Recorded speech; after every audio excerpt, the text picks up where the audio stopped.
बहुत बहुत स्वागत। आप देख रहे हैं मथुरा हलचल न्यूज। आइए बढ़ते हैं आज की ताजा खबरों की ओर।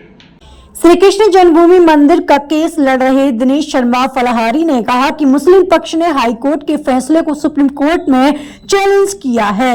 उन्होंने कहा कि सुप्रीम कोर्ट में मुस्लिम पक्ष ने दलील दी है कि सभी 18 मुकदमों को सुनवाई योग्य मान लिया है। हाईकोर्ट ने वर्ष 1991 को प्रभावी नहीं माना, इसलिए पक्ष का कहना है कि यह सभी मुकदमे सुनवाई योग्य नहीं है, उनको खारिज किया जाए। जबकि हिंदू पक्ष की मांग है कि इलाहाबाद हाईकोर्ट द्वारा लगातार 4 महीने बहस होने के बाद में यह ऐतिहासिक निर्णय दिया है कि इसको मुस्लिम पक्ष को भी मानना चाहिए। दिनेश शर्मा फलाहारी ने कहा कि मुस्लिम पक्ष के पास में कोई भी प्राचीन साक्ष्य नहीं है जिसको वह न्यायालय में दिखा सके, जबकि हिंदू पक्ष ने सभी प्राचीन साक्ष्यों की कॉपी न्यायालय में जमा करा दी है। दिनेश शर्मा ने कहा कि हिंदू पक्ष के पास भी जितने भी प्राचीन साक्ष्य थे, जैसे खसरा खतौनी की नकल, पुराने कैवेट की नकल, नगर निगम का एसेसमेंट, रेलवे का मुआवजा, बिजली का बिल, पानी का बिल, जमीन की रजिस्ट्री की फोटोकॉपी आदि सभी न्यायालय में जमा करा दी है। न्यायालय ने लगातार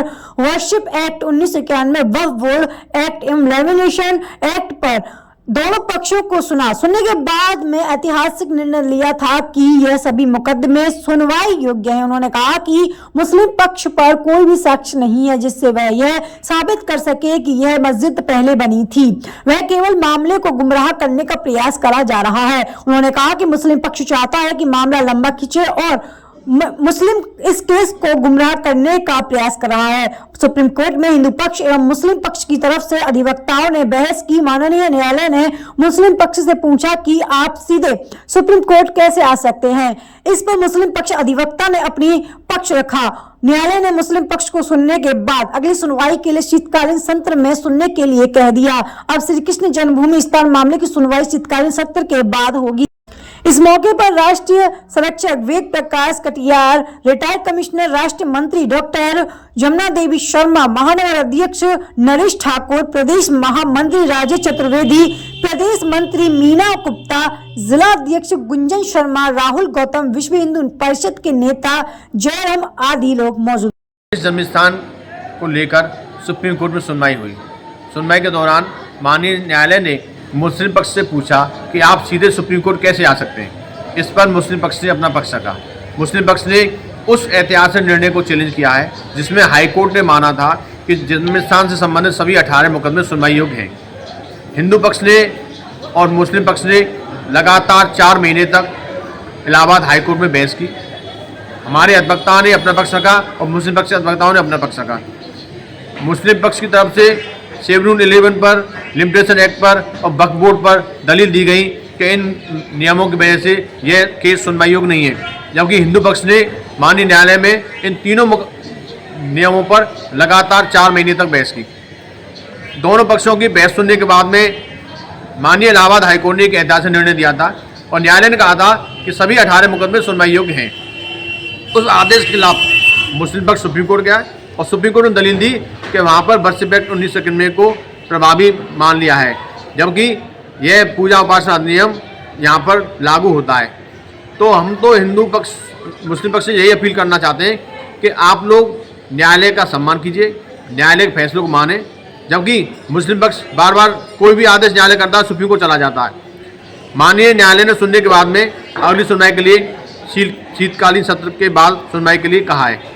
हमारी मांग न्यायालय से यही है कि हमने जो प्राचीन साक्ष्य जमा किए न्यायालय उन पर विचार करे। मुस्लिम पक्ष के पास में कोई भी ऐसा साक्ष्य नहीं है जिससे वे कह सकते कि मस्जिद पहले बनी है। हिंदू पक्ष के पास जितने भी प्राचीन साक्ष्य थे, खसा खतौनी नकल थी, पुरानी कैवेट नकल थी और नगर निगम का असेसमेंट था, रेलवे का मुआवजा था और जो 13.37 एकड़ जमीन है उसकी रजिस्ट्री कॉपी भी हमने न्यायालय में जमा कर दी है। तो न्यायालय ने सबूतों के आधार पर एक ऐतिहासिक निर्णय दिया और इलाहाबाद हाईकोर्ट ने स्वीकार कर लिया कि यह सभी मुकदमे सुनवाई योग्य हैं। जय गुरुदेव हॉस्पिटल महोली रोड मथुरा। हमारे यहाँ minor OT, emergency, ICU, PICU, NICU, सभी प्रकार के सीटी स्कैन, एक्सरे, अल्ट्रासाउंड, अत्याधुनिक पैथोलॉजी लैब, प्राइवेट एवं जनरल वार्ड, डीलक्स रूम, महिला चिकित्सकों द्वारा डिलीवरी सुविधा, आंखों का ऑपरेशन, दांतों का उपचार, सभी प्रकार के ऑपरेशन, उचित दर पर दवाइयाँ, 24 घंटे एम्बुलेंस सुविधा, जनपद में सबसे कम दर पर 100 रुपए में ओपीडी सुविधा उपलब्ध है। संपर्क करें 8650777901।